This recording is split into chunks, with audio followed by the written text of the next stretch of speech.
Please welcome to the stage, Evan Smith.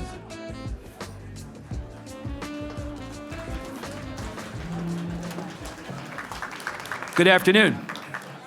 Welcome back from lunch. It's my honor to introduce our next session, a conversation between Anne-Marie Lipinski and Maria Ressa. Anne-Marie, you surely know, is curator of the Nieman Foundation for Journalism at Harvard University. Previously, she was the editor-in-chief of the Chicago Tribune, and before that, a Pulitzer Prize-winning investigative reporter at the paper. Maria is the Nobel Peace Prize-winning CEO of Rappler, a digital news site that bravely fights for press freedom in the Philippines. She is also a professor of practice at Columbia University's School of International and Public Affairs, where she leads projects within the Institute of Global Politics related to artificial intelligence and democracy. Those are the very subjects they'll discuss today. The impact of false narratives fueled by social media and AI, the erosion of trust and threats to institutions and democracy. Could not be more timely. Please join me in welcoming Anne-Marie Lipinski and Maria Ressa.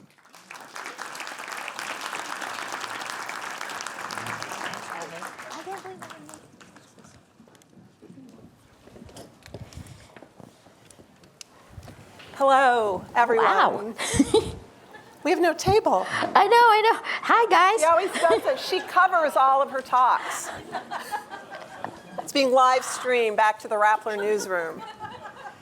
I'm so happy to be here, and I really want to say, is Deborah Adams-Simmons in the room? There she is. You all need to thank this woman on the way out.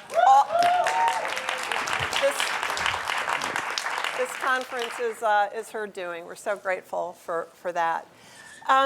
Maria, it's good to see you again. It's been a minute, good to but see not that you long. again. I know. But and things have only happened. gotten worse. Yeah. So there's so much to cover, and we don't have all day to do it, which we could certainly use. But in the time that we have, I do want to get into this country. I know there are a couple countries America. we can speak in depth about. But I wanted to start here. When Donald Trump was elected for this term, we reached out at Nieman to a group of our international fellows around the world who were living in difficult countries, often countries where there had been a thriving democracy and where that had gone away. And we asked them to write effectively letters back to their American colleagues.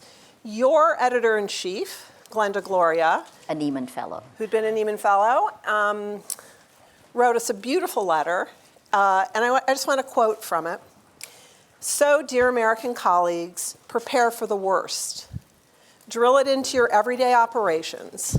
If it doesn't happen, you'll be happy to have been proven wrong. If it does happen, it could happen fast. A volley of punches meant to mess with your heads before the final blow.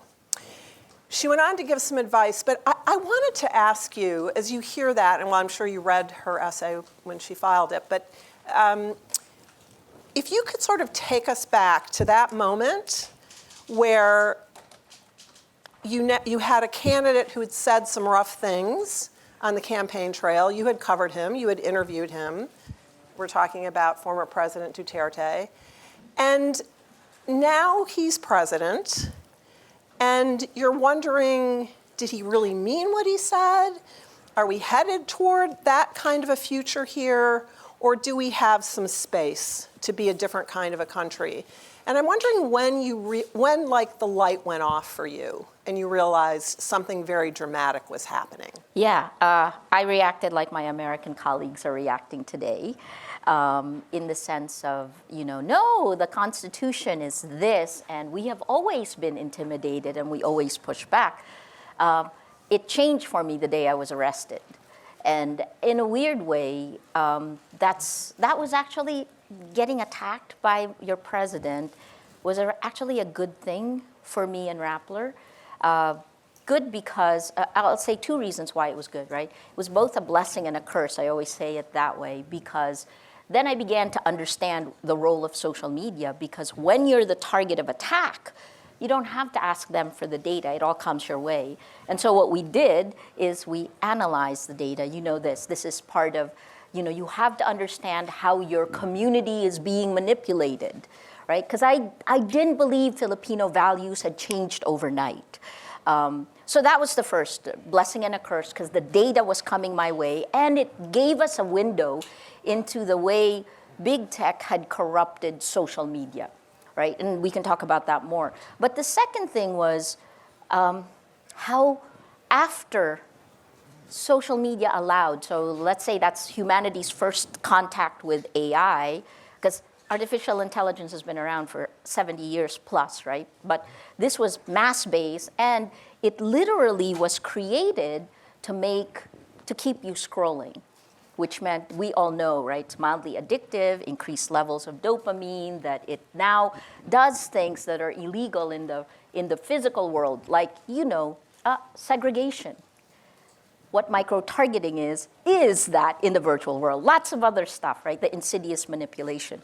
And the second part was that once we realized, so Glenda is incredible. Probably the best news manager in our country, and she's my bad cop. I'm the good cop. So that's also really good to have, right? But I think what we learned to do is you in your news organization have to create a very small group where trust reigns. We have 4 co-founders, all of us women in our 50s at that time. Our median age in Rappler is 23 years old. So we literally knew we had to protect our kids. Hi, kids. And what we did was, once that happened, so it shocked all of us, and I finally got to post bail. Now I'll always remember the day. It was February 14th, 2019, when I first posted bail and my world turned right side up. And that's when I realized that people are getting manipulated online, that what's true is false and false is true, and that we need to hold the line. That's the phrase I always use, because I'm a journalist, not an activist, right? This is my generation of, but then I began to realize that when it is a battle for facts, it is a battle for facts at the core of all of this. Journalism is activism. So what she pointed out, right, with the 4 of us, we had a rule, only one of us could be afraid at a time. We literally now pass a ball. It's a rubber ball. Here, it's your turn.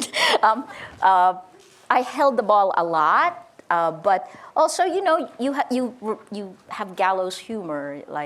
If I go to jail, there's one morning I woke up because my president attacks me on television nationwide.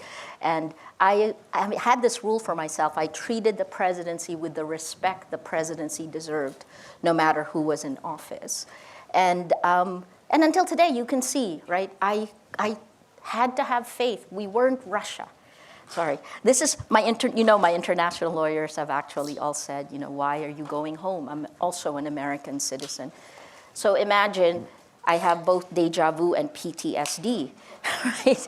So, but last on this, so what we did is you have to have a group of trust. You pass the fear, acknowledge the danger. Glenda phrased it this way. I phrase it as embrace your fear, work backwards from your worst case scenarios, workflow it. So one of our workflows, for example, is if a dozen agents came through the door, because this actually happened, I was arrested that way, but if they came through the door and they were going to shut us down, what are you going to do with all your electronics? How are we going to protect our data? How are we going to protect our people? What can we change in our workflow today that would allow every person, right? We can talk about this more in private, but that would allow us to be able to, even if the worst happened, the Rappler was shut down. We haven't been, but I should be careful how I say these things.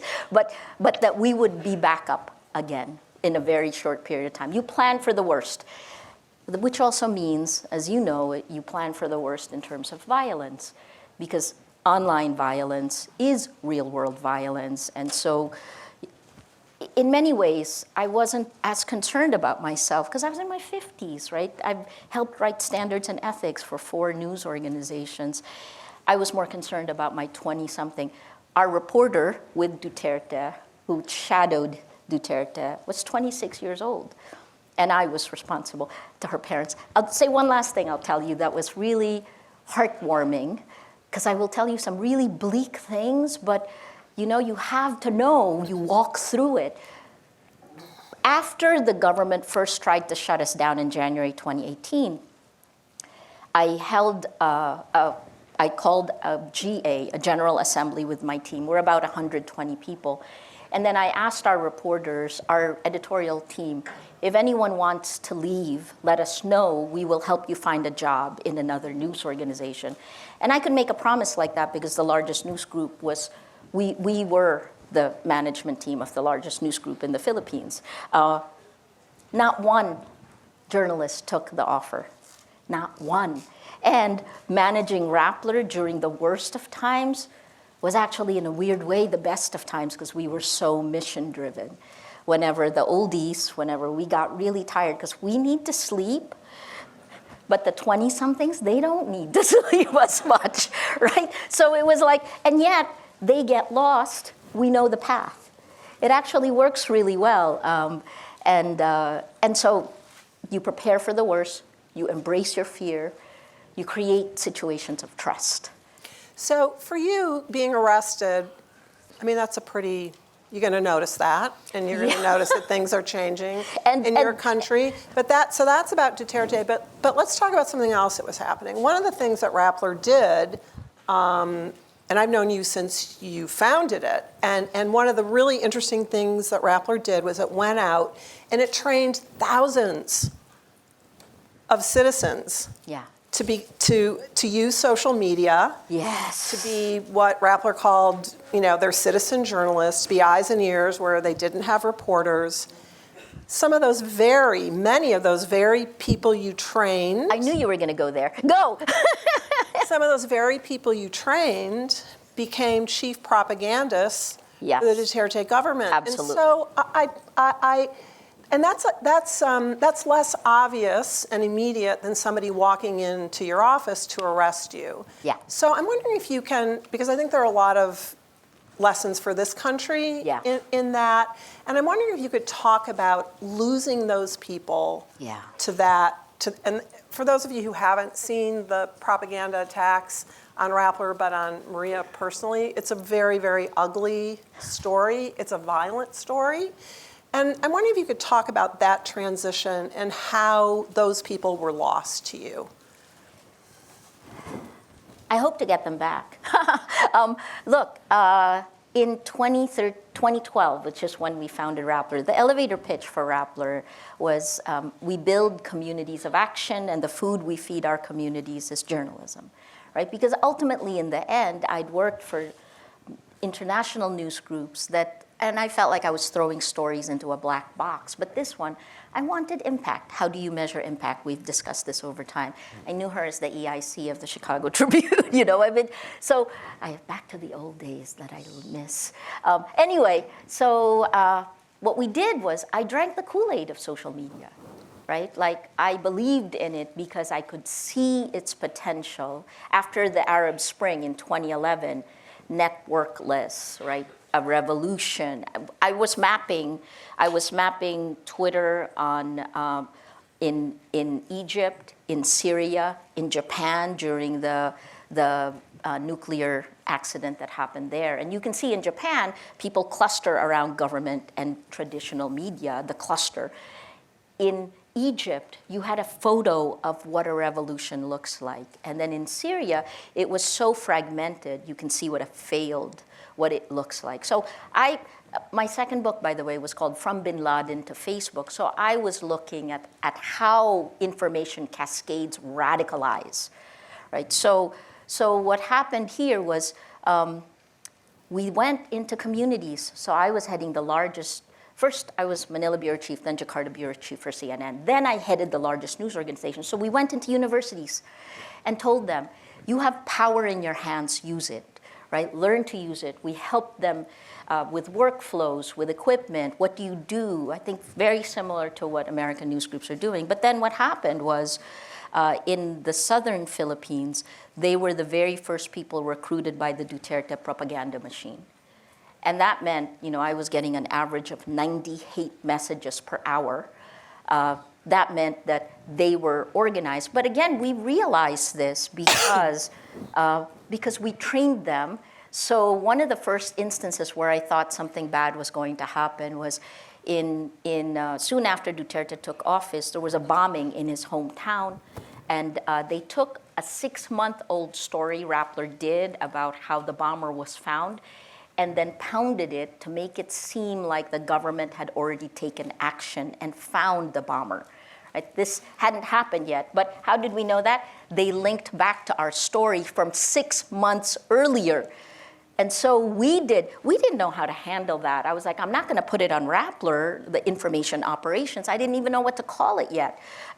So what we did was we put it on Facebook. And we warned people that, look at the date. We put a violator on top of that 6-month-old story to say this was the date, that it was.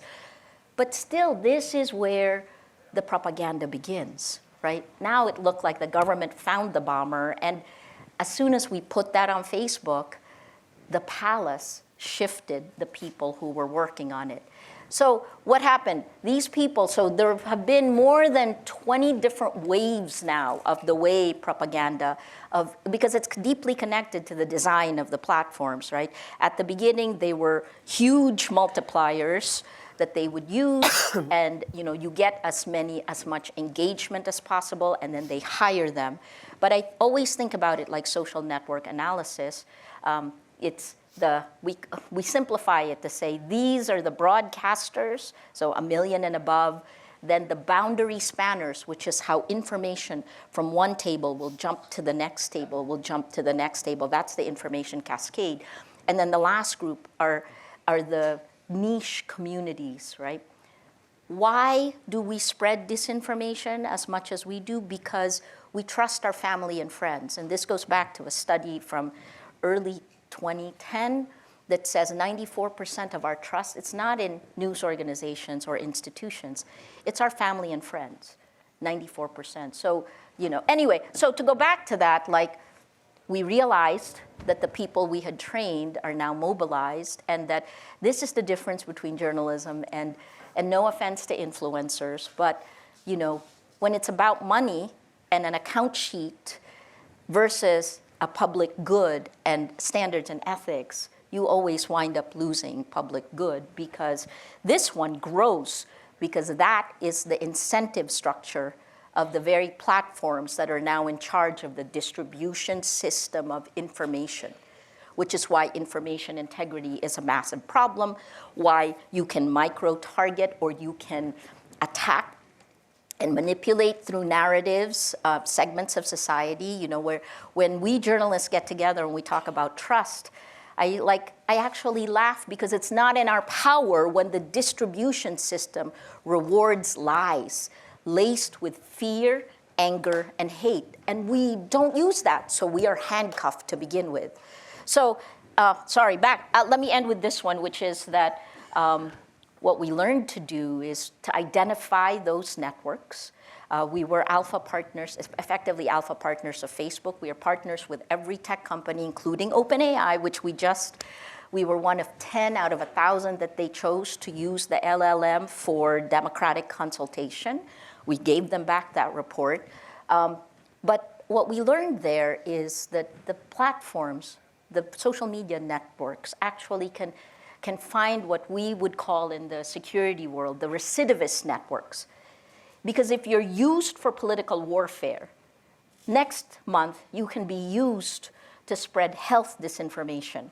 So I don't know if you know, but in 2018, the anti-vax movement began with anti-measles, right? And it was in conservative states in America, that was rolled out. As it was in the Philippines, our incidence of measles increased 3 times. It tripled in that time period.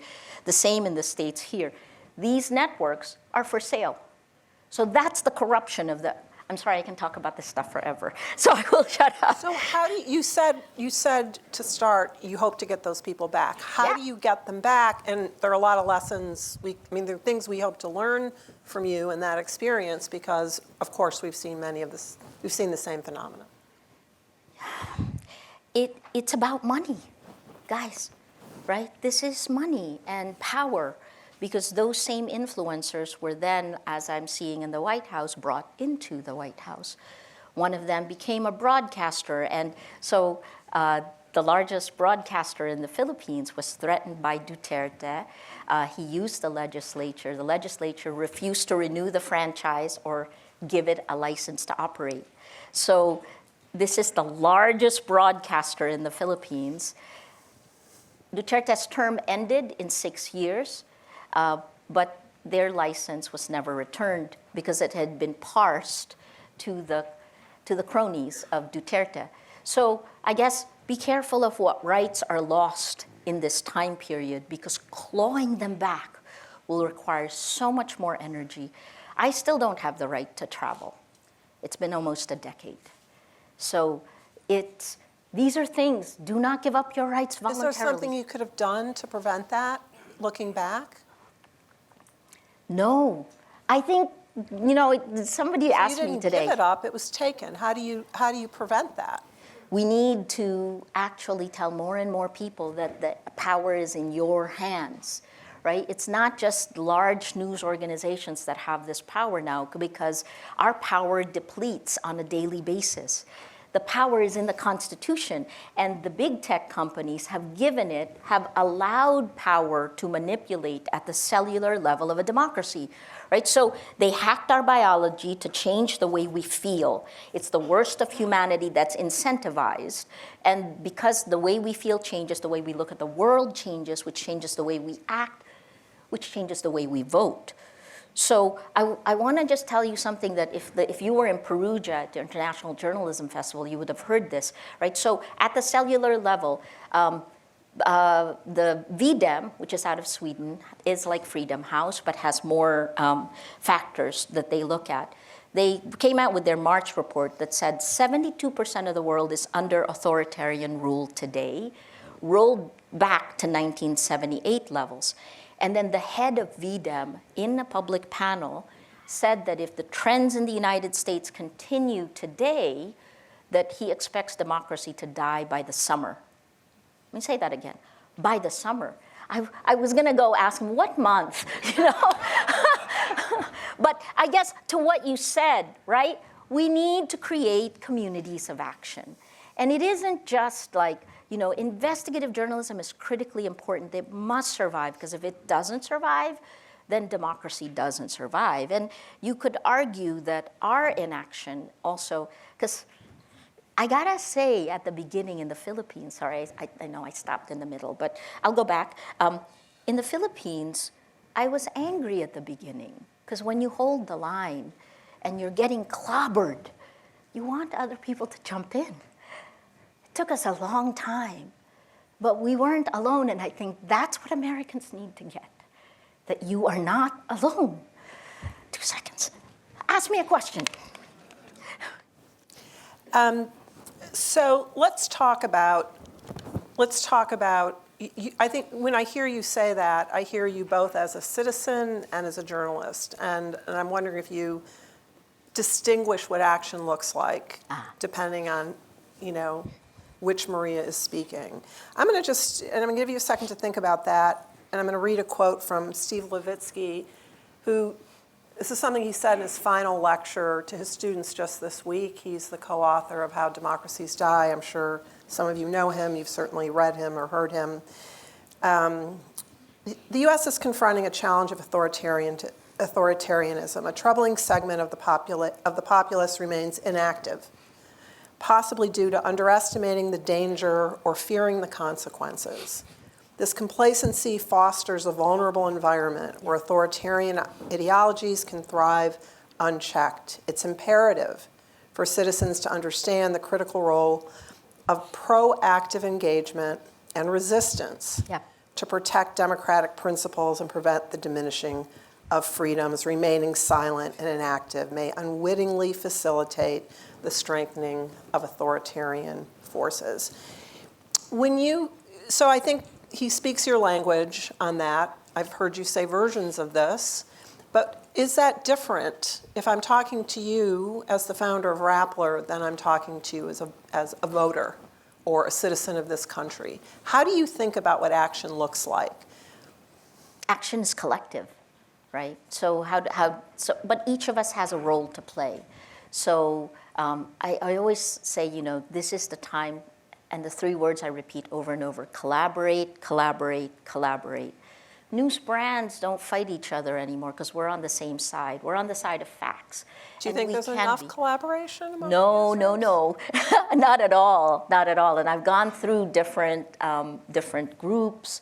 And part of it is this idea that you can negotiate this alone, because it isn't. It's got to be a whole of society approach. And I think even understanding how this impacts us and our next generation, we're not critical enough. The stories we do, we've been great fanboys and fangirls of the tech. I drank the Kool-Aid, and now I'm probably, I'm extremely critical, because think about the next generation, right? We haven't talked about generative AI, but I teach, and the main thing our students have to do is to be transparent about how they use it, because editing something that generative AI has created is a very, as you know, as an editor, is a different process from actually writing it. Writing and clarity of thought cannot be manufactured by a machine, right? You have the skill, you develop it, or you don't, because it's kind of, and I joke and tell my students this all the time, you cannot outsource going to the gym.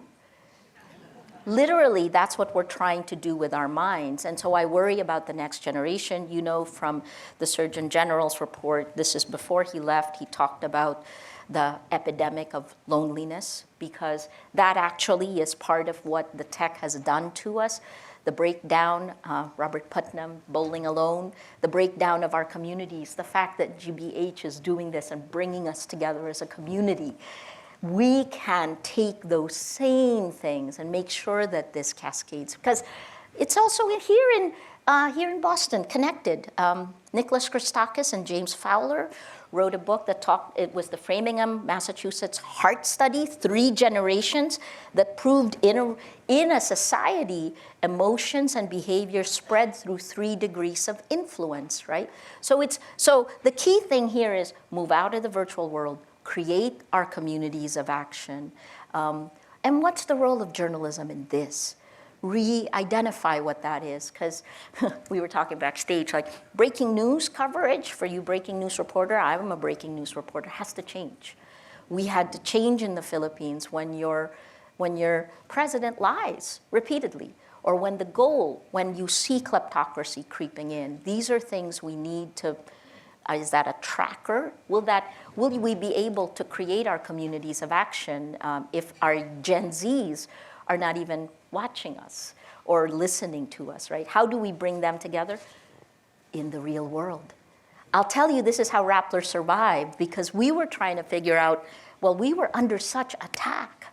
So by now, 3 years ago, we built a matrix protocol chat app for the virtual world. But I will tweet this. I hate to send you to Twitter. Blue Sky. I'll put it on Blue Sky. You can look at it, right? What we did, the survival of news, actually. But I think in the real world, what happened was you cannot be paralyzed into inaction, and you have to accept that the world as we've known it is destroyed. That this is literally creative destruction, and you now have to embrace the creative part. And I think what we did is we moved into the physical world, even with COVID. And what we found is that in groups, our community was very much alive and afraid, but what they did is they helped us with crowdfunding, for example, right? We would always get a spike every time I get arrested. Which I warned my team is not a sustainable business model, right? But they were there for us, right? So you have to be there for them. My best reporter, the one that Duterte used to bully, is now heading our civic engagement team, right? So it's a different world, and yet the mission of journalism remains the same. There are only few foolish of us who will challenge power and hold it to account. And we need to keep doing that, or journalism won't survive, democracy won't survive. This is the moment. Like, this is it. And there's something kind of weirdly exciting about it, because this moment we will look back on. And it's the same thing I told Rappler, right? A decade from now, I want to know that we did everything we could. You have power, you in this room. Now, how do you harness your community, right? How do you build communities of action so that that inspiration spreads? And that's the last part. So in 2022, we did a Facts First Philippines PH, because it was never about one political party over another. It was never about politics. It was about a shared reality, right? So this Facts First, 16 news organizations, layer one, worked together. We shared the data. We did a data privacy agreement. Fact checks don't spread. Everyone here knows it. It's boring. So we did a second layer. It was we called it, what is that thing where, oh my gosh, it's the distribution layer, but 116 different civil society groups. And those civil society groups had anywhere from 100 to thousands of people, and every member of their group needed to share the boring fact check with emotion, and they couldn't use anger. And what we found was that inspiration spreads as fast as anger. The third layer were academic institutions, because there were 8 universities. We gave them access to the data, processed the data for them, and they held a weekly press conference to say what meta-narrative is manipulating whom. And the fourth layer were 6 legal organizations, left, right, and center, who worked together, because the very first thing, it's a Facts First PH initiative, and the government filed a case at the Supreme Court calling fact-checking prior restraint. I'll say that one more time. Fact-checking as prior restraint, right? It sounds ridiculous. As ridiculous as it's Ukraine's fault Russia invaded. I love that fact-checking project. I think questions. How do you want to do this?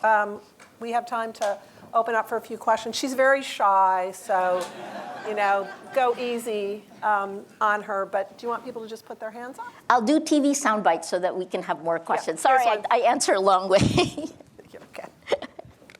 Hi, my name's Kevin. I'm from New Bedford, Mass. A few weeks ago, I was doing some coverage around ICE raids in the city. New Bedford's been hit pretty hard. Yeah. And after one particular raid, where agents used a hammer to knock a window out, I walked over to a Portuguese woman nearby. It's a very Portuguese city.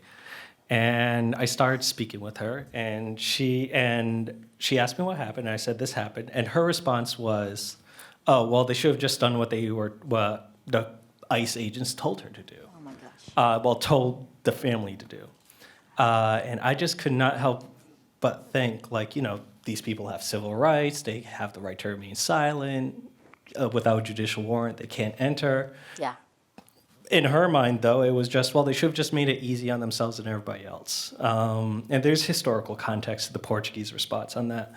But, as you were speaking about training civil society to Yes.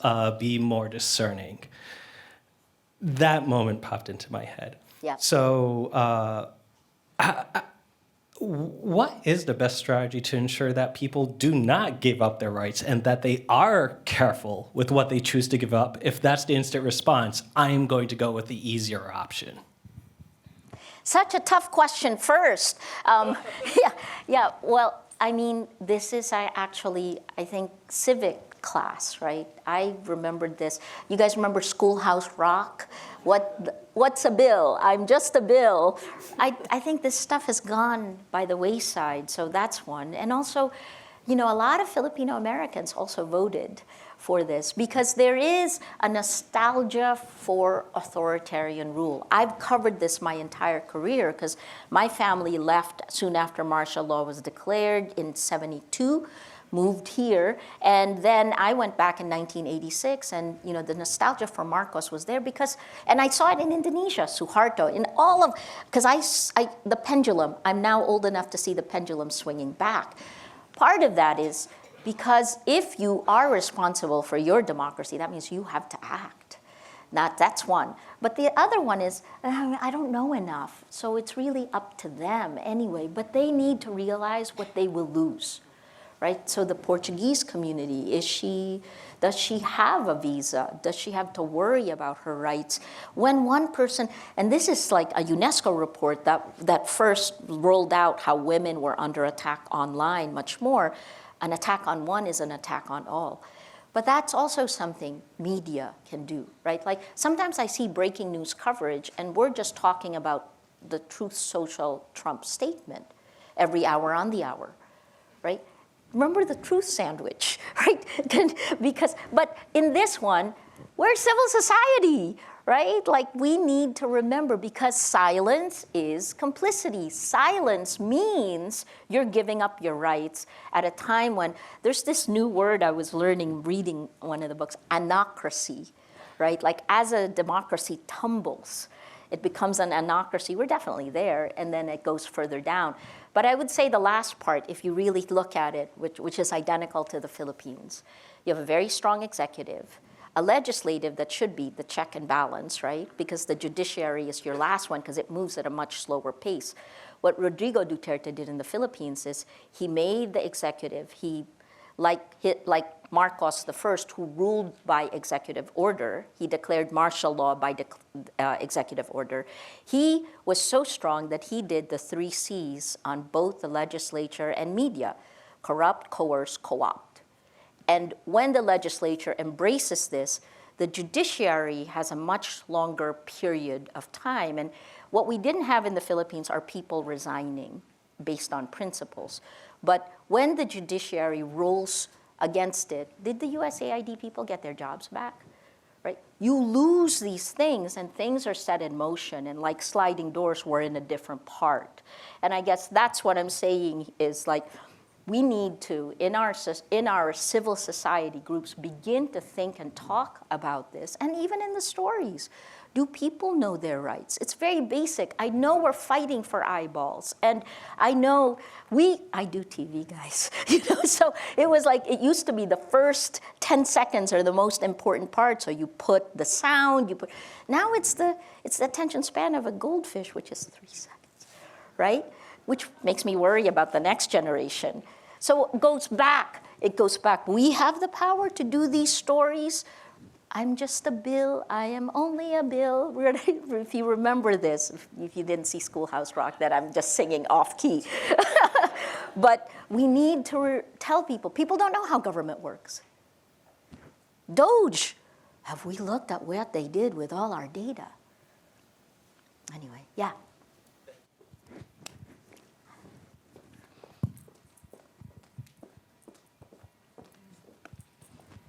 So thanks very much. My name is Renee Landers, and I'm a law professor at Suffolk University Law School in Boston, and I run a program, a speaker series on the First Amendment and the Fourth Estate. But my question is, I totally agree with your point about how collective action and not individual action is what is required. But why do the most powerful elements in the society, the wealthy people, the big New York law firms, why do they think that, first of all, they can get a deal that will stick, and second, that, trying to get the deal and they'll be safe and then everybody else will pay the consequences? Why don't people understand that that is not going to work in the long run? Maybe we haven't done enough stories to show them that. No, but part of it, I think, is, the ducking is reflex. And not just to pick on law firms, I mean, we've seen it happen, we're seeing it happen in the media. Right. Yeah. Right. But let's look at this. In the Philippines, more lawyers were killed than journalists under the time of Duterte. Because if the law firms don't take the cases, even the law firms I had that were defending us, there was much pressure to do. But let's just, what are they? It's like media capture and NGO, academic capture, NGO capture, state capture. if you really look at it, we're already at state capture here, right? And then rule of law breaks down every step of the way. Why do we think we can navigate?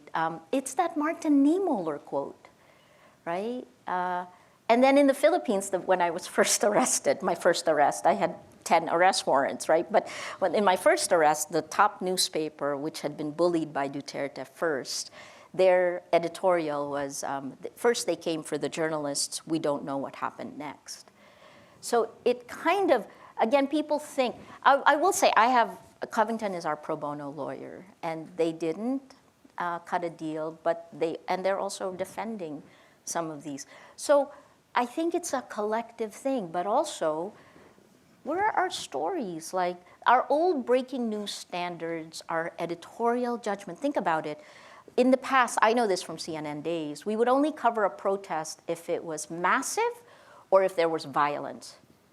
And yet protests today fulfill a different role, right? I mean, maybe we need to relook at the way government and societies have changed. How quickly did we give up our Foreign Corrupt Practices Act, right? That was one of those spate of stories, and it was barely one story in each major American news organization, and yet that's critical, because we basically said this country, and let's not just talk about one administration, America said that in order to be competitive, you can be corrupt.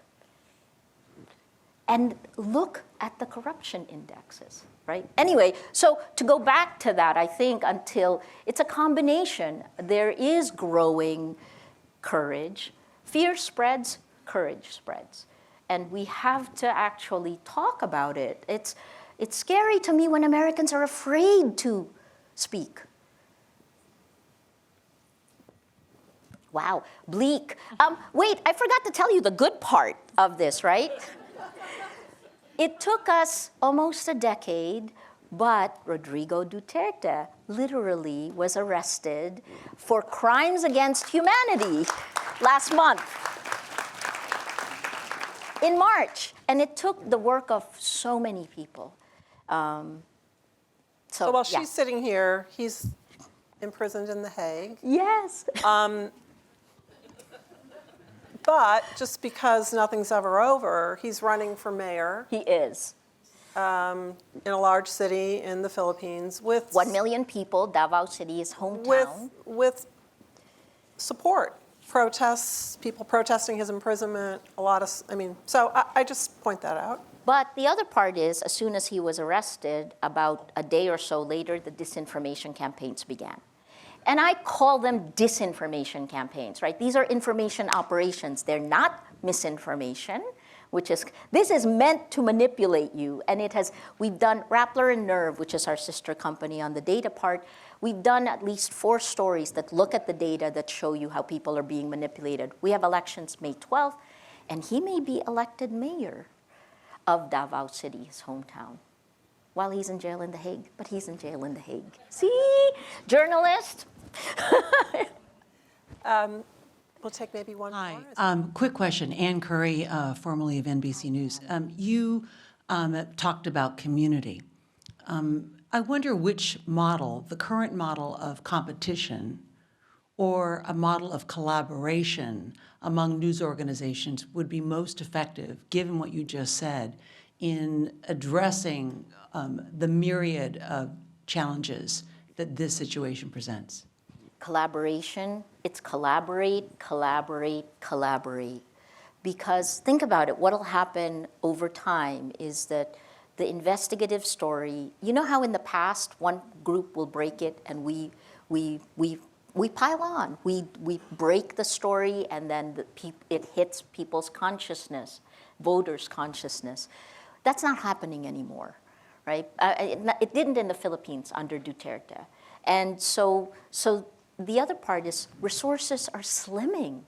Guys, we can actually do a lot of things together, and we can. This is part of the reason, like little Rappler, 120 people in the Philippines. It's 15 hours away by direct flight, right? It's really far, but we began to build a matrix protocol chat app because I am tired of begging big tech. And if you look at Silicon Valley's underlying philosophies, you will see problems there that go right against journalism's standards and ethics. And we've rolled it out. We're using it in our elections. We rolled it out a year ago. Matrix protocol, in case, it is open source. It is no algorithms of manipulation. It's federated.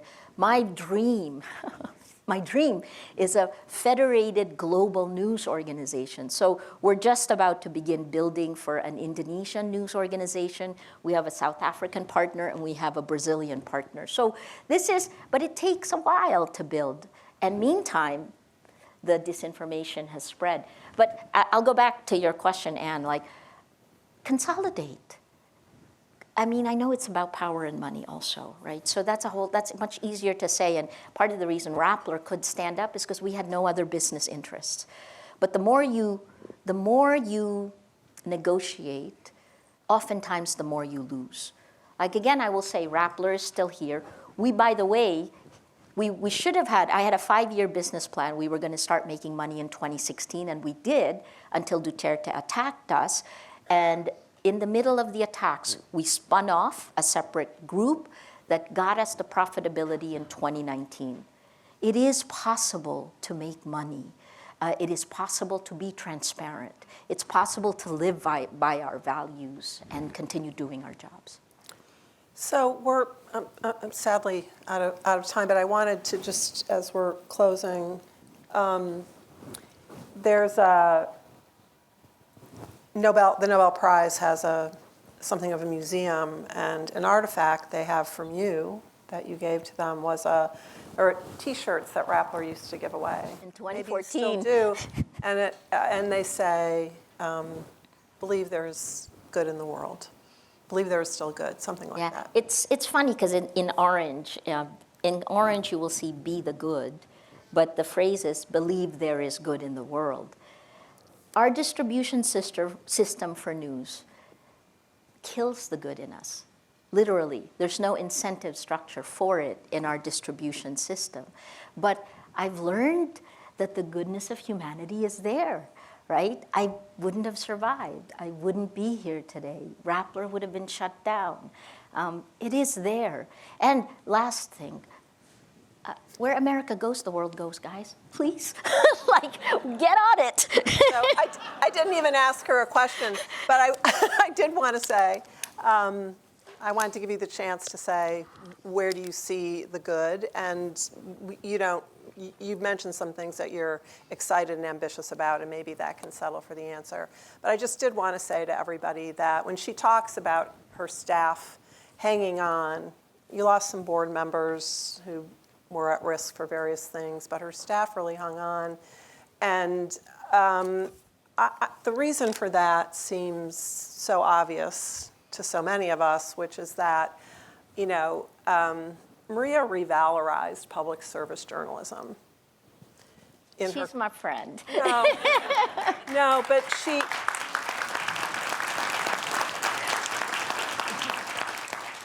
she did that, and it is easier to be courageous when you're led by somebody courageous, and they were part of a movement that not just resounded within your country, but that has resounded more broadly.